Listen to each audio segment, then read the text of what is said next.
আসসালামু আলাইকুম রহমতুল্লাহি অবরকাতুহু। সম্মানিত দর্শক, পুলিশ বাহিনীতে বিএনপি পন্থী পুলিশ কর্মকর্তাদের দুরবস্থা এখন চরমে। বিষয়টি আগে গোপনে ছিল, কানাঘুষার মধ্যে সীমাবদ্ধ ছিল। কিন্তু দুটো ঘটনা। প্রথম ঘটনা হলো যে জুলাই আগস্ট বিপ্লবের পর নতুন যে আইজি নিয়োগ দেওয়া হলো, রাতারাতি সেই আইজি সাহেবকে কিছুদিন পর বাদ দিয়ে দেওয়া হলো এবং চুক্তিভিত্তিক একজন আইজি নিয়োগ দেওয়া হলো। এটা বিএনপির পন্থী যারা পুলিশ কর্মকর্তা তাদের জন্য প্রথম সপেটাঘাত। তো বিএনপি পন্থী সেই আইজি সাহেব কোথায় আছেন, কি আছেন জানি না। শুনেছিলাম যে তাকে রাষ্ট্রদূত হিসেবে নিয়োগ দেওয়া হবে, কিন্তু এখনো পর্যন্ত তাকে রাষ্ট্রদূত হিসেবে নিয়োগ দেওয়া হয়েছে এমন কোনো প্রজ্ঞাপন আমার চোখে পড়েনি। দ্বিতীয় যেটা দেখলাম সেটা হলো যে বিএনপি পন্থী আরেকজন কর্মকর্তা মেট্রোপলিটন পুলিশের কমিশনার হিসেবে নিয়োগ লাভ করলেন। চোখস কর্মকর্তা, ভদ্র, নম্র এবং তার কাছে সবার একটা অ্যাক্সেস ছিল। তো সেই ভদ্রলোককে বাদ দিয়ে এখন যিনি এলেন তিনিও রিটায়ারমেন্টে ছিলেন। তো তাকে আনা হয়েছে, তিনি খুব চমৎকার করে কথা বলেন।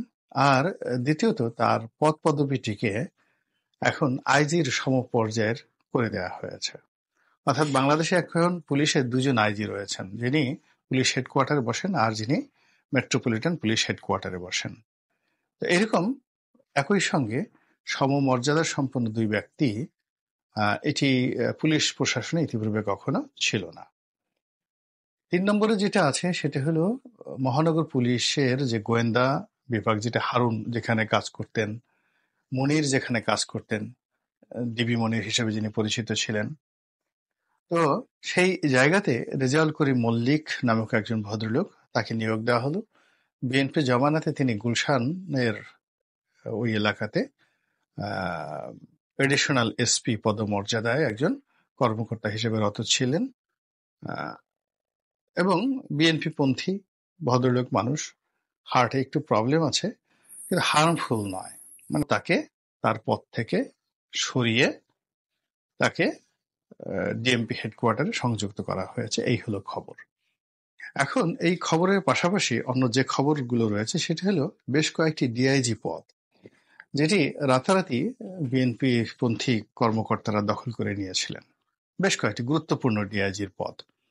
এখন এই সকল ডিআইজির পদ থেকে বেশ কয়েকজনকে সরিয়ে আনা হয়েছে, তাদেরকে অগুরুত্বপূর্ণ জায়গায় দেওয়া হয়েছে এবং তারা বলতে গেলে সেই অগুরুত্বপূর্ণ জায়গাতে অনেকটা ওএসডির মতো হয়ে আছেন। বেশ কয়েকজন ডিআইজি যারা ৩-৪ মাসের বেশি ডিআইজি হিসেবে কাজ করতে পারেন। ডিআইজির পরে পুলিশের যে জয়েন্ট কমিশনার অথবা এসপি লেভেলের যে সকল কর্মকর্তা, ঢাকা মেট্রোপলিটনে যেগুলো ডিসি, বিভিন্ন যে জোন আছে জোনের ডিসি, এখানেও বিএনপি পন্থী যারা কর্মকর্তা রয়েছেন তারা রাতারাতি প্রথম ২-৩ মাস বেশ আনন্দে ছিলেন, সুখে ছিলেন, কিন্তু এখন তারা বলতে গেলে অনেকটা অপাংতেও আওয়ামী লীগের নেতাকর্মীদের মতো হয়ে গেছেন। তারা ঊর্ধ্বতন কর্মকর্তাদের সঙ্গে সাবলীলভাবে কথা বলতে পারেন না, এমনকি চেষ্টা করলেও কাউকে টেলিফোনে যোগাযোগ করতে পারেন না, দেখা সাক্ষাৎ করতে পারেন না এবং তারা যদি তাদের কোনো সমস্যা নিয়ে ঊর্ধ্বতন কর্তৃপক্ষের দৃষ্টি আকর্ষণ করতে চান, এটা প্রায় অসম্ভব হয়ে পড়ে। বেশ কয়েকজন ডিসি লেভেলের কর্মকর্তার সঙ্গে আমি কথা বলে এরকমভাবে জেনেছি। এখন এটা এরকম হলো কেন? এরকম হলো পুলিশের বেশ কয়েকজন বিতর্কিত কর্মকর্তা, আলোচিত সমালোচিত কর্মকর্তা ছিলেন। এদের মধ্যে বেশ কয়েকজন তারেক রহমান সাহেবের খুবই ঘনিষ্ঠ হিসেবে পরিচিত। তো আগস্ট বিপ্লবের পর দুটো ঘটনা ঘটল। একটা হলো সচিবালয়ে বেগম খালেদা জিয়ার যিনি প্রাইভেট সেক্রেটারি মিস্টার সত্তার, তার নেতৃত্বে কর্মকর্তারা বিএনপি পন্থী কর্মকর্তাদেরকে ভালো ভালো লোভনীয় পদ পদবিতে বসানোর জন্য তারা সর্বোচ্চ চেষ্টা করলো, কিন্তু অল্প কয়েকটা ক্ষেত্র ছাড়া বেশিরভাগ ক্ষেত্রে তারা জামাতের লোকের কাছে একেবারে রাম ধরা খেয়েছে। শুধু রাম ধরা খায়নি, তারা একেবারে সচিবালয়ে ঢোকা থেকে বলতে গেলে নিজেদেরকে মাহরুম করে ফেলেছে। এখন যতটা শুনেছি যে সত্তার সাহেব সেই অফিসার্স ক্লাবের যে নেতৃত্ব সেটা নিয়ে তিনি এখন তৃপ্তিতে আছেন। অন্যদিকে পুলিশের যে সকল সাবেক কর্মকর্তা যারা সেই হাওয়া ভবনের যুগে হাওয়া ভবনের খুব ঘনিষ্ঠ ছিলেন, বগুড়া কেন্দ্রিক যাদের কানেকশন ভালো ছিল এবং তার একটা মনোনয়ন দেওয়ার ক্ষেত্রে যে সফলতা লাভ করেছেন, কিন্তু তলে তলে যে সর্বনাশটা ঘটে গেছে যে তাদের চাইতে দ্রুততম সময়ে এবং সফলভাবে তাদেরকে ওভারটেক করে জামাতের লোক ঢুকে গেছে, এটা তারা নিয়ন্ত্রণ করতে পারেননি। দ্বিতীয়ত, তাদের এই কর্মকাণ্ডকে বর্তমান সরকারের হাইকমান্ডের কাছে এতটা নেতিবাচকভাবে উপস্থাপন করা হয়েছে যে এই লোকগুলো শত শত কোটি টাকার বিনিময়ে তারা এই সকল নিয়োগ বদলি করছে এবং আওয়ামী লীগের অনেক কর্মকর্তা যারা পুলিশ কর্মকর্তা তাদের কাছে শত শত কোটি টাকা নিয়ে তাদের কাউকে সেফ এক্সিট দিচ্ছে, কাউকে মামলা থেকে বের করছে, কাউকে গ্রেপ্তার করা হচ্ছে না, কাউকে চাকরিতে বহাল রাখছে।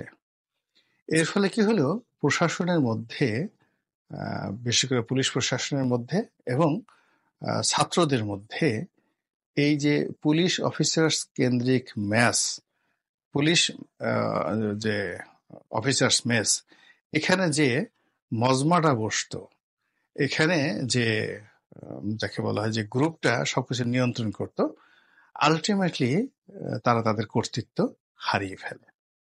এবং কর্তৃত্ব হারিয়ে ফেলার প্রথম নমুনা আমরা দেখতে পাই যে তাদের মনোনীত আইজি সাহেব ক্ষমতাচ্যুত হয়ে পড়েন।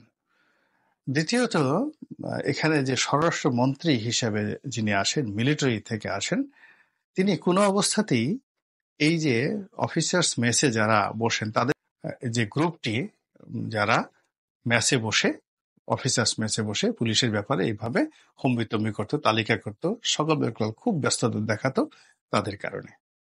আর এই যে তাদের এই কর্মকাণ্ডের উপরে রীতিমতো কুঠারাঘাত করা হয়েছে যখন ডক্টর মোহাম্মদ ইউনূসের পক্ষ থেকে একজন বিশেষ সহকারী খোদা বক্স চৌধুরী তাকে নিয়োগ দেওয়া হয়েছে।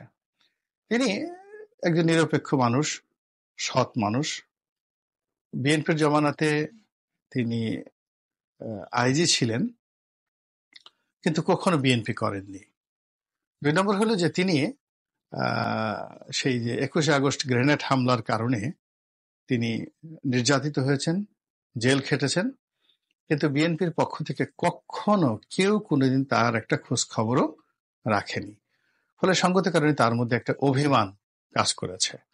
আর তিনি যেহেতু সত্যিকারের একজন প্রফেশনাল মানুষ, আপাদমস্তক ভদ্রলোক, আপাদমস্তক সৎ, ফলে এই সকল অফিসার্স মেসে বসে দেন দরবার করা, তদবির করা, একে এখানে বসা, ওরে বদলি করে, ওরে নিয়োগ করে, এই জিনিসগুলো জনাব খোদা বক্স চৌধুরী তিনি পছন্দ করেননি।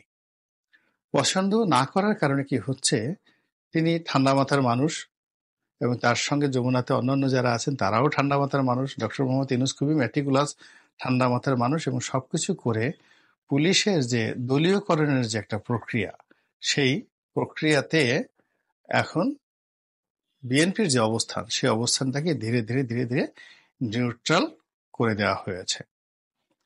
আর আগামীতে যেটি হবে সেটি হলো শুধু নিউট্রাল না, এটা অনেকটা বুমেরাং করে দেয়া হবে।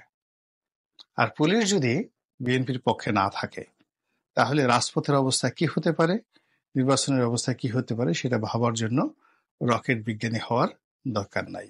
তো এই ঘটনাগুলো কেন ঘটলো, কিভাবে ঘটলো, এটা নিয়ে যদি বিএনপির যারা শীর্ষ পর্যায়ের নেতৃবৃন্দ রয়েছেন তারা চিন্তা ভাবনা করেন, বিচার করেন, বিশ্লেষণ করেন এবং আবার ঘুরে দাঁড়ানোর চেষ্টা করেন, তাহলে হয়তো মঙ্গল, না হলে ক্ষয়ক্ষতির পরিমাণ আরো বাড়তে থাকবে। আল্লাহ আমাদের সবাইকে হেদায়েত দান করুন এবং হেফাজত করুন। আসসালামু আলাইকুম ওয়া রাহমাতুল্লাহি ওয়া বারাকাতুহু।